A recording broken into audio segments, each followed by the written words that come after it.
Hey guys, what you doing? It's TheKillerDoll here, back from the literal dead, thanks to, finals and graduation. Yes, I did actually graduate from college. It is a shock to literally everyone. And before you say anything about, the fit that's going on and the makeup, first of all, the barista at Starbucks liked my makeup, so suck my nuts. Secondly, it is currently humid as literal hell in Illinois, so anything more and I would be having a heat stroke at the moment. And the lighting might change frequently because I am relying solely on natural light and the sun has decided to just fuck off for some reason.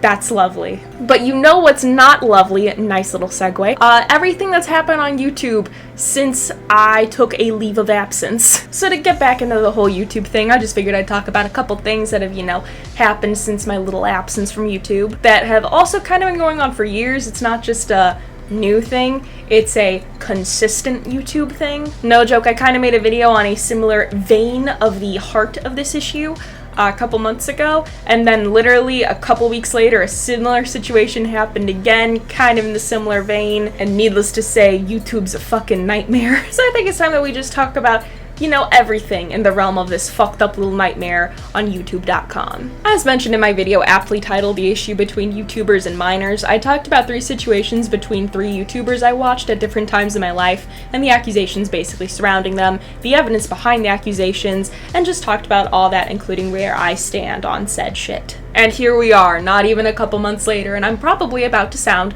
like an absolute broken record. But I'm more so going to be talking about situations as a whole and not them individually today. We're not necessarily going over specifics, but we're going to talk about the whole clusterfuck. But I also can't pretend that I'm making this video just out of nowhere because I felt like it. I'm specifically making this because of everything that happened the last couple of months surrounding David Dobrik, Dirt Dom, Jeff Wittek, and Dan Avidan. The David, Dom, and Jeff situation being pretty fucked up because, there's literal video evidence of some of the shit that went down. It's a pretty big thing. A lot of things backed it up. Dan Avidan's situation being a bit more of a personal preference because it seems that everything that he did, to my knowledge, was legal because he was only sexually interacting with fans once they were of age, and maybe talk to people before they were maybe 18 in a more fan creator kind of way. It's all a lot. And while I'm not going to be talking about these incidents specifically, I am going to be talking about the sort of aftermath of everything that's basically happened. Because in the other video I talked a lot about why the fuck are adults doing this shit,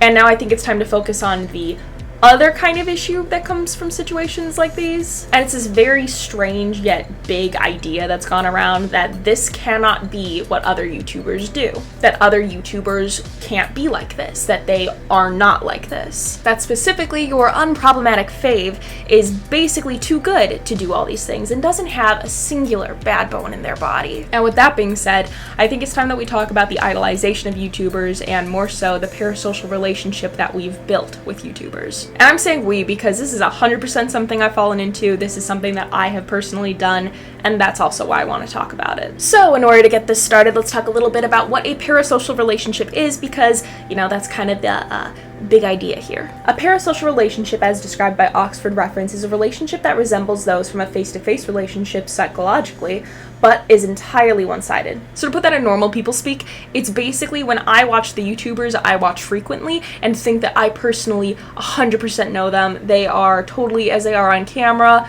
I definitely know this guy just from watching their videos. Or to flip it around for a second, it's you watching this video and thinking that you know me absolutely to a T, that you know exactly who I am right now on camera is who I am constantly. So in my research looking into this, PBS Nova actually has a very interesting article that discusses this whole parasocial relationship within YouTube and internet age stuff, so I really highly recommend you guys check that out. It's going to be in the description per usual, but it basically goes into the pros and cons of a parasocial relationship and how that scientifically affects people all in the age of YouTube. But one thing that really stuck to me from it is this rather quick ending note that they put on, which basically says, and while parasocial relationships can't take the place of face-to-face relationships, they can help supplement and better round people as the innately social beings they are. This sentence basically leading you to believe that parasocial relationships make people completely better, that the cons are pretty much nothing in comparison to this big pro. We are innately social human beings, as they said, so watching people on YouTube and interacting, even if it's through a screen,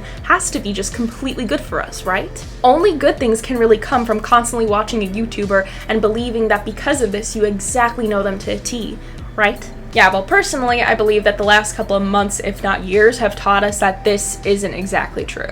And that there's actually a worse side to this that the article doesn't even scratch the surface of. So discussing parasocial relationships, I think we need to first and foremost start at a very important part when somebody decides to call a YouTuber out on their bullshit. And more specifically, what they face from fans for doing this. With this in mind, we're specifically going to be discussing the backlash that Kat Tenbarge basically faced after talking about the whole David, Dom, and Jeff situation. Specifically, I know I keep saying that word, just take a shot every time I say it, Jesus Christ. From the bullshit that Jeff pulled when he took snippets of a conversation between him and Kat and tried to use that to discredit her article. I didn't expect to wake up to a call from an editor telling me a YouTuber with 2.8 million subscribers uploaded a secretly recorded phone call with me. I really didn't expect that YouTuber to then reveal on a live stream that he didn't read the article he made a 20-minute video about. Jeff Wittek, thanks for apologizing. At one point, as Trisha Paytas and H3H3 Productions explained to you for over an hour why that apology was necessary, you admitted that you intended to send your fans to attack me for writing the article you did not read. They did! I received more than one detailed death threat today, and literally hundreds of hate comments and direct messages. The other thing I will say about this clip, which is really bothering people, before Jeff asked me if I was sorry, he told me people were calling him a rapist and a pedophile. I was apologizing because he had to experience that. I would actually love for Jeff to release the entire conversation, which he recorded late at night for me, without my consent. He used a lot of manipulation tactics to try to get me to say things, knowing he would use them against me. So basically, despite Jeff deliberately trying to make Kat look like the bad guy in this entire situation, despite the fact that there's clearly a lot more to this conversation than he was willing to show, he decided to deliberately weaponize his fans to attack Kat, who has openly stated that she got death threats due to Jeff's actions. So you have a whole ass journalist who has gathered a shit ton of evidence and is having people come forward about these guys and is just seeing all this shit and publishing all this shit. And then you have a YouTuber who clearly has stated that he wanted his fans to attack them and did whatever he could to get them to do that. And Kat ended up with full ass death threats. I can't stress this enough. Over YouTube drama. This is literally only happening because of YouTube bullshit. Arguably serious and credible YouTube bullshit. All because a dude's rabid ass fans wanted to defend him. And yes, I am going to be calling these fans absolutely fucking rabid, because if you are willing to send death threats to a journalist who is purely covering allegations that are coming forward about a pretty big YouTuber that are pretty fucking serious, mind you, and your go-to idea is to rabidly fucking defend a YouTuber you don't know, will never know, and will probably never ever meet, you are rabid. Absolutely feral. I highly recommend you go get tested for fucking rabies or get your shots updated. If not, get hit with a tranquilizer, please. This behavior is not okay and really needs to just fucking cease. Now, I am willing to say that maybe this is happening because the girls that follow these guys are super young and super naive. Although, I'm gonna be honest, I highly doubt that, considering a girl I graduated high school with literally went to see David Dobrik live. Or like, something like that. Talk about embarrassing to go watch a vlogger live, but I digress. But genuine question for the rabid fans out there, why? Why are you defending the shit out of a YouTuber who has some pretty fucking serious allegations against them or involving them, instead of, you know, listening to the evidence that is coming forward and maybe taking that into consideration or just kind of staying out of the situation? Is it because you truly know them with your entire being and know with every fiber of your fucking soul that there is no way this person could have done this? And that these guys are totally innocent on the subject? Or,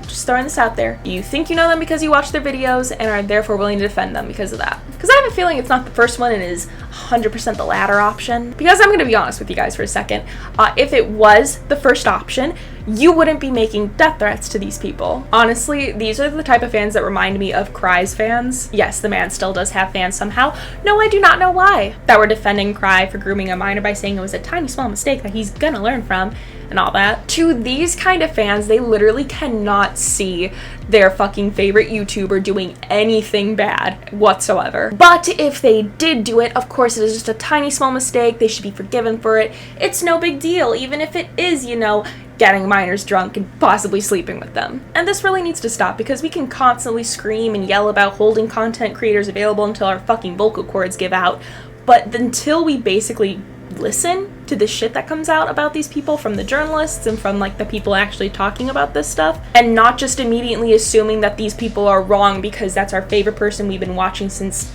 I don't know, fucking middle school, we are never going to be able to discuss the fucked up shit that YouTubers do and basically get away with. Now, me saying this isn't me saying to blindly believe everybody that comes forward about stuff involving a YouTuber. That's literally not logically smart. All I am saying is that you should just listen to everything as it comes out and not have, you know, your unproblematic fave influence you in any way with these situations. Listen to everything that comes out, come to your own conclusions, and just ignore whatever your fave is saying, unless they're posting like evidence that they didn't do it or some shit like that. Cause this was clearly a case of rabid fans that couldn't fucking do that and followed a content creator based on every fucking word they said. Truly a terrible way to be, and nearly as delusional as the second type of group of fans that we're going to be talking about. This group being not only delusional, but so far up their favorite content creator's ass that they will probably turn into the first group when shit actually hits the fan. And these are fans that when situations like the David, Dom, and Jeff situation happen, or specifically seen in the Dan Avidan situation that occurred, and like when all that happened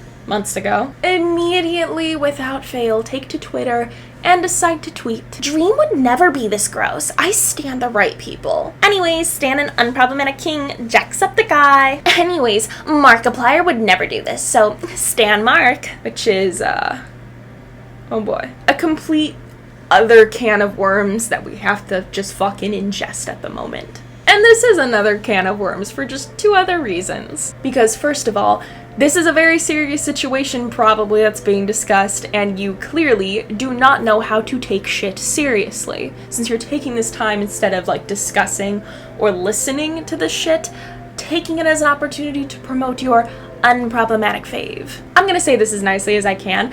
Just take a second to read the fucking room and don't chill out for a guy that's playing video games on the internet for funsies. And secondly, how do you fucking know that your favorite content creator hasn't or won't do something like this and won't be outed for it within the next few fucking months? Because as we've seen, that happens very fucking frequently nowadays. It's the fact that they lack the ability to tell if this is an appropriate thing to say in the situation. Spoiler alert, it's fucking not. As well as the fact that they're delusional enough to think that their favorite content creator wouldn't do something like this. This being insert anything that's happened to recent YouTubers within the last, I don't know, 5 years. Now, I would love to show screenshots of some of the tweets that were being posted during this situation. However, I didn't take any. A lot of the tweets are deleted now, and the one tweet that I did have saved in my Twitter DMs is gone into the fucking void because my good old friend Reza got their account suspended. So thanks, Reza. You had one job.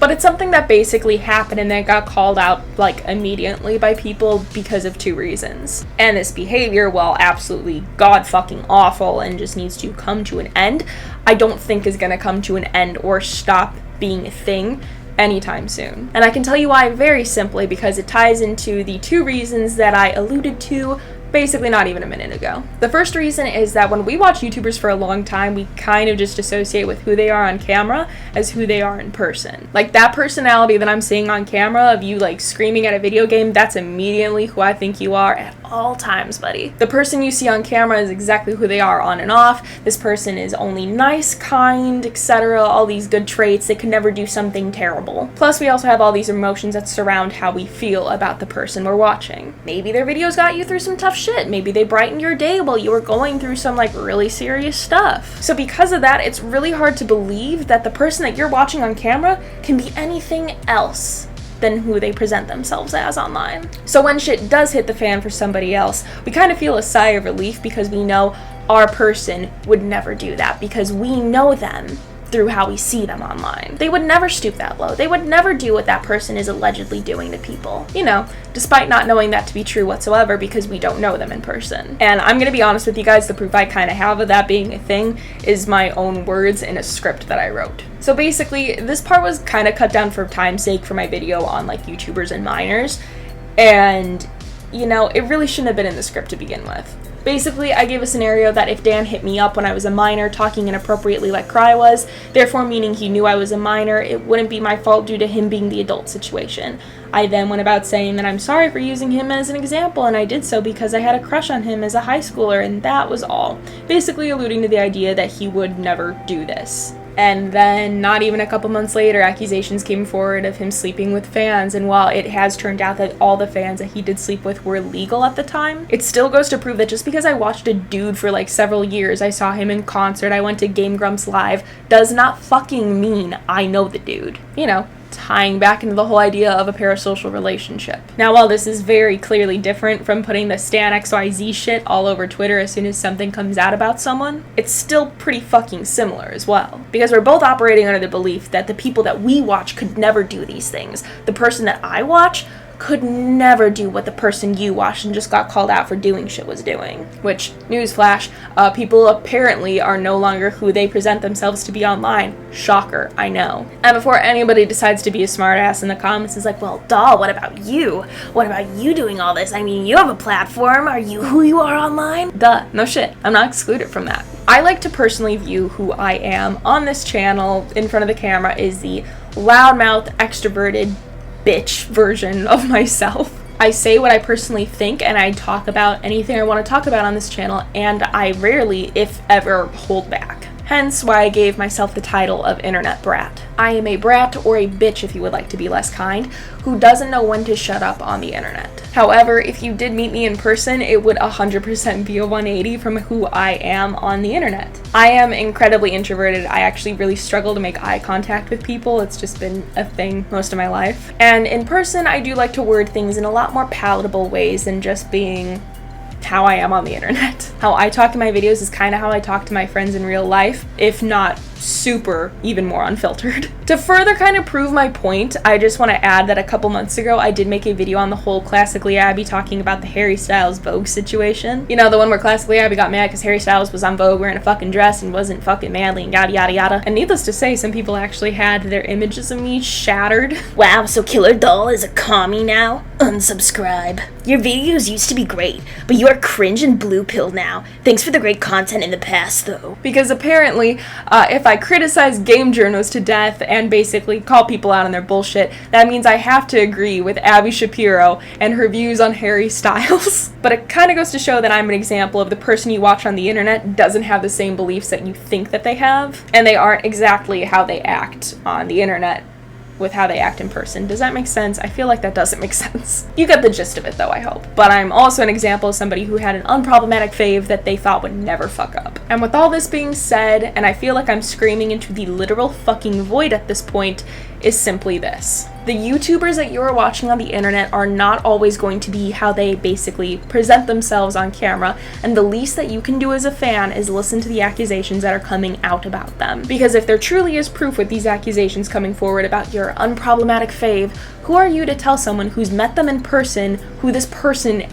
actually is? Because I highly doubt that you, who's only watched videos, know somebody a lot more than the person that actually met them and is coming forward about stuff about them. Deciding to rapidly attack somebody who comes forward with accusations about your favorite person does absolutely nothing for them. It actually genuinely makes them look worse than before, because why the fuck would you do this and think it's a good idea? Going out of your way to say that a YouTuber you like would never do something that a YouTuber is being accused of shows that you have no fucking empathy for the serious situation at hand, and you are absolutely tone deaf as well. It's really not a good response to have regarding a serious situation, and especially because it does show that you are just as delusional, if not a little bit more, than those rabid fans. It's literally the same coin, you're just a different fucking side of it. And lastly, but certainly not least here, putting any YouTuber that you like, including myself, up on a pedestal is only going to set yourself up for failure. We are people like you, and some of us have done some serious fucked up shit. Clearly. To pretend that putting us up on pedestals is a good thing and ignoring all the negative effects of that, which are clearly very present